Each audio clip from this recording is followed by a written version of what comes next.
Hello everybody, Toreno here, and today we are going to take a look at the Centurion Mark II, which is the main ground forces prize for the Her Majesty's Hussar Battle Pass. Now of course this is also the main price overall, and so you need to get to level 75 of the Battle Pass in order to unlock it. While the unique camouflage for the Centurion Mark II is unlocked at level 79, which you can see here. And this is sort of a halfway house between the Centurion Mark 1 and Mark III.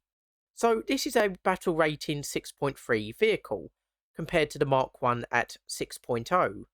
And the reason for this is that it has the turret of the Centurion Mark III, and most importantly, as you can see there on the description, it has a gun stabilizer.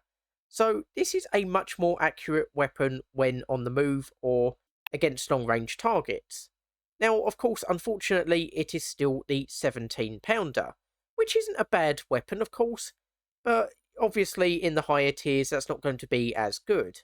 And of course you carry your usual shells, AP shells, high explosive, APC, APC-BC, and of course your best penetrating round is the APDS round, and you can carry a smoke round if you so desire.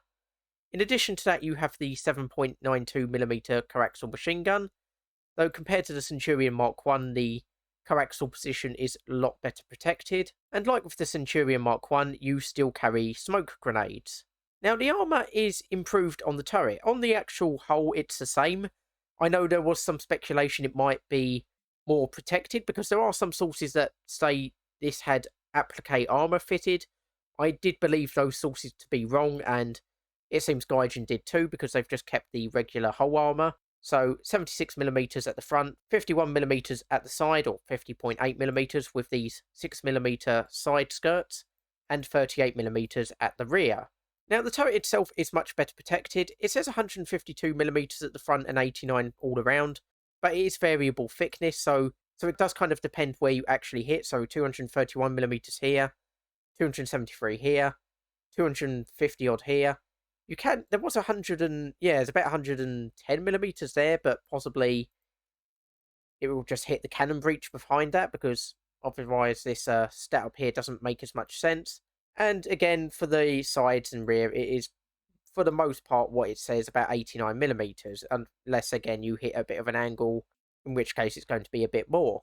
And of course the roof armour is about 29mm for the main roof, and the hatch is about 25mm-ish, and 29mm there. Got 52mm around this area, 53.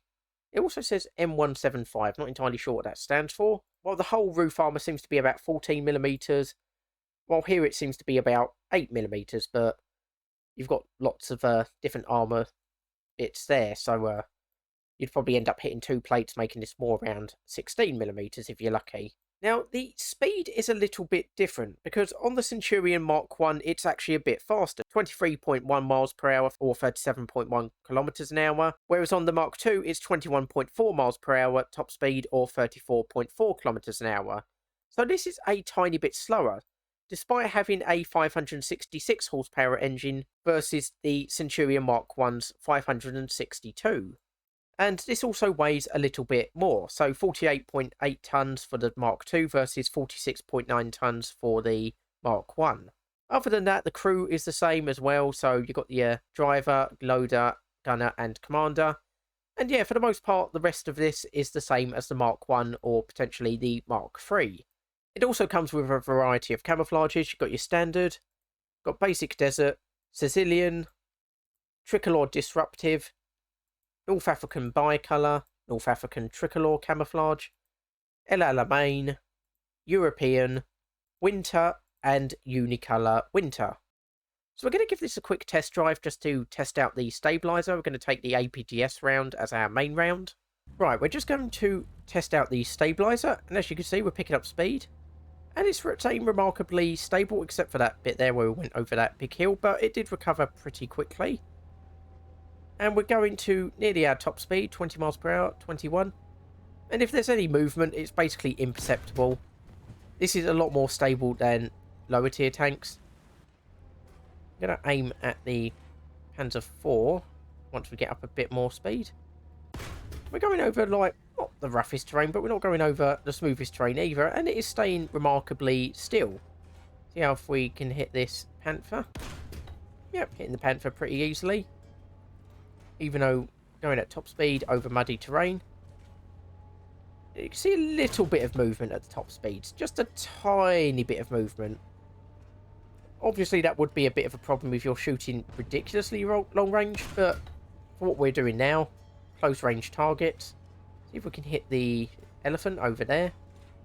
Not going to penetrate, of course, but yeah, I mean, maybe not directly where I was aiming, but we still hit the target.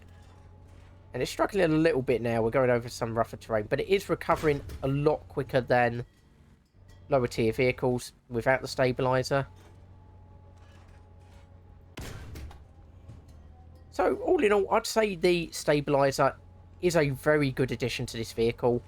And I think this vehicle will be a great price for the Battle Pass. It is disappointing to see it as a Battle Pass price because, of course, the Centurion Mark II isn't some prototype. It was made in some numbers. So it is rather disappointing to see it being relegated to a Battle Pass price. I know this isn't the first time this has happened. I know there's also been some controversy over the camouflage that is offered for this. Basically, it's not the actual camouflage that was used, as it turns out, and was possibly taken from a model that's been made post-war. If that's what Gaijin have done, that is kind of disappointing. If they're going to use a camouflage that is inspired by the actual camouflage, then they should probably use the actual camouflage and not just something that they've made up themselves. Like, I don't mind using semi-historical camouflages, but maybe make that clear when you're doing so. I mean, like I say, I can't remember the exact wording it used in the dev blog. I think it did say inspired by, so they'll probably say, oh, we didn't mean we were going to use the actual camouflage, but I don't know why you wouldn't just use the actual camouflage.